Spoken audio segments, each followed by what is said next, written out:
odd fashion trends, space anomalies, and some dark history.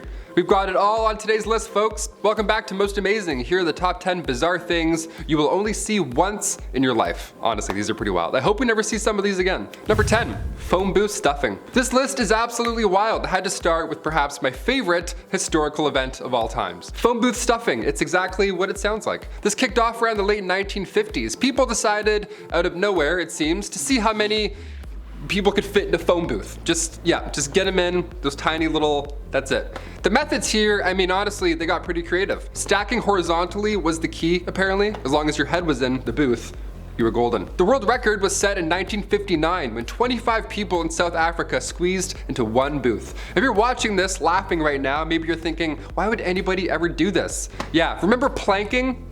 That was like 5 years ago. Have you ever taken part in a mannequin challenge as well? Take those chuckles back, because we do some pretty stupid stuff now, right? 25 people in a phone booth, that is raw talent. They didn't have TikTok back then either. They did this because they felt like it. You know what I mean? Now we just do it for clout. No one ever planks just because they want to plank. It's always for the vine. Do it for the vine. Number 9, a really long party. Back in 1520, King Henry VIII of England and Francis I of France had a little meeting.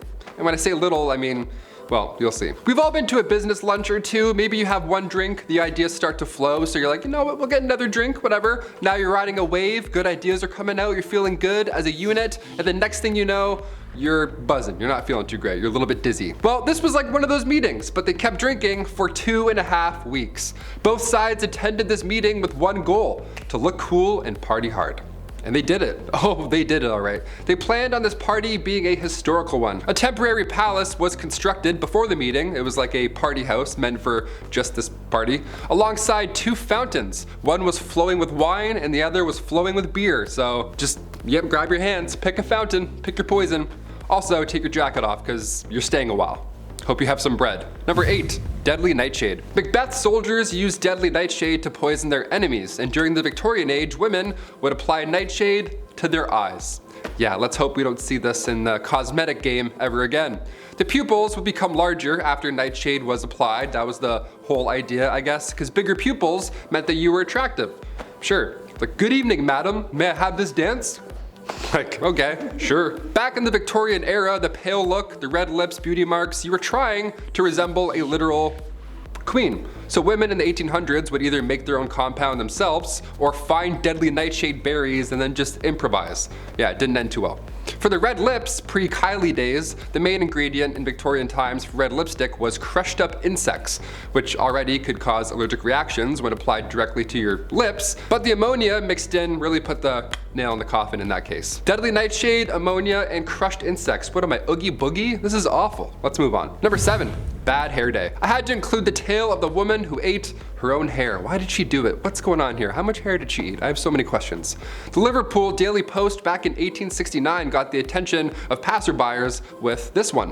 A 30-year-old passed away in the village of Lincolnshire, and that's not too far off from average life expectancy back in the 1800s, you know, with the poison cosmetics and all. But this case, this was odd, obviously. Doctors asked the family if they could carry out a post-mortem, and lo and behold, a 2-pound solid chunk of hair was just sitting in her stomach. It caused ulcerations of the stomach and ultimately caused her death. The woman's sister did note that over the last dozen years or so, she had been casually eating her hair, just like one strip at a time, every now and then when it hurt. Well, it added up. So if you know anybody eating hair, you know, tell them to stop, please. Hit that thumbs up for not eating hair.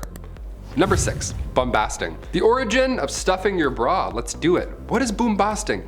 Who's Mr. Boombastic? Why is he so fantastic? What does that even mean, to call somebody boombastic? Well, back in the 16th century, if you looked like a literal couch, well, that was your royalty, I guess. The bigger the belly, the bigger the arms, the bigger the everything, the better. Size really did matter. Men and women would stuff cotton, wool, even sometimes sawdust in all their crevices. They would stuff sawdust in their clothing to appear more muscular. How hilarious is that? It's like, hey man, we can tell.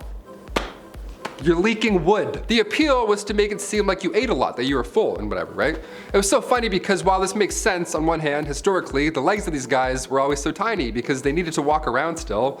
They're like, well, I'm not gonna stuff my legs because I can't move. A guy the size of a minivan isn't intimidating or royal. It's actually hilarious. These poor guys, it would have been so itchy. And yeah, in case you're wondering, men would usually only stuff just one part of their trousers. Know what I mean? That's also just false advertising, my friend. Pull that out. What do you got? What are you really hiding underneath all that hay? Number 5, paper dresses. This short-lived fad was introduced in the 1960s, so yeah, we're gonna go a little bit recent for this one. Paper dresses, yeah, as ridiculous as it sounds, it's kind of cool. I'd rock one. Paper dresses to go. Just don't spill anything at all or make any sudden movements and you'll be okay. You're basically cosplaying Paper Mario at this point. Who wouldn't want to be in on this? The Scott Paper Company made these not expecting the reaction that it got. It caught on pretty quickly. Fidget spinners were only 4 years ago, so again, if you want to talk smack about paper dresses, you better check yourself, my friend. It only took 6 months for this casual paper company to start selling more than 500,000 paper dresses. It went so well that other companies hopped on board and they too began making paper dresses. Over $3 million were spent on this fad. That's a lot of money. That's a lot of paper. Andy Warhol was even in on the mix. It was a pretty big deal. They weren't made of flimsy printer paper also, in case you're wondering. You're like, how is this? I'm trying to imagine this. It wasn't as bad as I'm making it sound, but it certainly wasn't great. The dress was made of disposable material called Duraweave. Believe it or not, it was slightly water and fire resistant, which you wouldn't guess at first. Unlike those puffy middle-aged dresses, this was actually kind of better. It was stepping in the right direction. It's been compared to that thick paper bib that you get at the dentist. Yeah, that horrible material that you're like, oh, why is it so weirdly heavy? That's what they would wear on their entire body. We can leave that in the past, or maybe, I don't know, we'll bring it back. Let's wear paper pants. I could do paper pants. Tear those off in a minute. Number 4, a weird gift. June 1941, the Germans were attacking the Soviet Union, and it was one of the biggest attacks in history, and Britain and US had to send in weapons, supplies, anything they can get their hands on just to keep them afloat, just to keep them in the fight. They sent these supplies through the Arctic Circle. That was the only route, so obviously it was a horrible commute, seeing as it was littered with U-boats. But thankfully the British HMS Trident was there to watch the waters, and in turn the Soviets were able to fight on. So as a gift, as a thank you for what just happened, the Soviets sent the captain of the Trident, the World War II submarine, a gift. They sent them a live reindeer as a gift. They're like, here's our gift to you. It's like, okay, thank you, I guess, thank you. We love them. And the British had to accept because it was ill-mannered if they didn't. You can't just turn away a reindeer and be like, no thank you, boop, go back home. So they had to keep a 6-foot-tall live reindeer on a submarine, and her name was Pollyanna. They brought her on board through a torpedo tube, squeezed a little way through. She was a crew member for 6 weeks also. It wasn't like a haha, thank you, and then a day later they're like, okay, get her out of here. No, 6 weeks with a live animal under the sea. But she slept better than most, I'm not gonna lie. She shared a room in the captain's quarters, so not bad. Imagine the smell.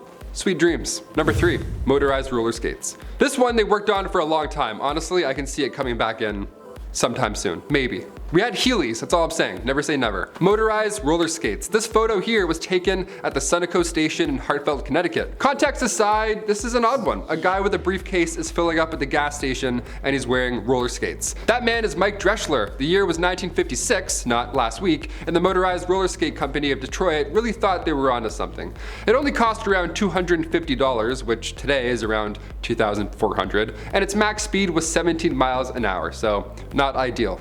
Now obviously this isn't a great idea. The image alone of the man pouring gasoline into like a guy's backpack, that just says red flags alone, that image. The biggest problem here though, aside from the everything about it, was that they couldn't figure out brakes. Yeah, they got this far and they're like, all right, ready? Let's do it. How do I stop though? Like I said, I'll take Heelys over these any day. Number 2, Naval Battles. Okay, so recently I was talking about these Aquaman gladiators with the nets and the tridents and how they'd throw the net on you and poke you in the Coliseum. That's absolutely insane. That's one of my favorite parts of history, all that Coliseum stuff. But have you also heard about the staged naval battles that would happen? What a spectacle this would have been. The Coliseum was flooded, which I'm sure took a hot minute, and then these ships would come out and it would be like medieval times almost, but with a splash zone. These ships were designed to resemble vessels from famous battles previously, but the bottom of the ship of course was flat, seeing as the water in the Coliseum was only 5 feet deep. So obviously they couldn't use real ships. And it wasn't always violent reenactments either, in case you're wondering. You're like, oh, Roman Colosseum days, was it like scary? No, sometimes they would fill the Colosseum and nude synchronized swimmers would come out and just be like, what a change of pace that would be than like a guy getting thrown into like a lion's mouth, you know what I mean? Nothing like an in-ground pool filled with gladiator bones. Nice. Goggles weren't invented until the 14th century either, so they just went in, they're like, that's so gross, 5 feet of yuck water. These naval stories were doing so well that Emperor Domitian devoted an entire lake to them. Yeah, it was just like Goblet of Fire. People would walk to a lake to watch this insane live performance. How beautiful is that? And then once the show is moved over there permanently, they used the Colosseum's old flooded gates to, you know, hide animals in it and rip people apart and all that horrible stuff. We love upgrades, sometimes. And finally, coming in at number 1, Comet Neowise. I looked in the sky everywhere for this thing, but I could not see it, and I was so upset. I left my house at 4 a.m. and looked up like I was in medieval times and I was trying to make a wish. I'm like, do you see it, Father? Where is it? Is it over yonder? I'm like, what am I doing? It's 4 a.m. I have to work in the morning. Why am I out here? If you were able to see the Comet Neowise with your own eyes, well, consider yourself pretty lucky. It's never gonna come back. If you missed it, totally gone, forever. When the Hubble telescope took a glance at the passing comet, August 2020, even though it's 27 million miles away, NASA still learned a few things. The cloud of dust and gas that follows behind Neowise has never been seen this close before, so it was actually a great chance to study some, science stuff, as well as make a few wishes as well, of course. Comets are already fragments from our past, so these icy leftovers from when the solar system was first formed, obviously this is key to finding out new information. It's on its way back to the outer solar system, but next time we'll see it with our own eyes. Just kidding, it's not back for 7,000 years. You missed it for good. So did I. I'm still so upset about it, honestly. Did you see it? Comment down below. Comment what you made a wish about too. I'm pissed. Those are the top 10 bizarre things you'll only see once in your life. I'm Taylor McWaters. You'll see me again soon. Our most amazing top 10. That's the outro. See you later.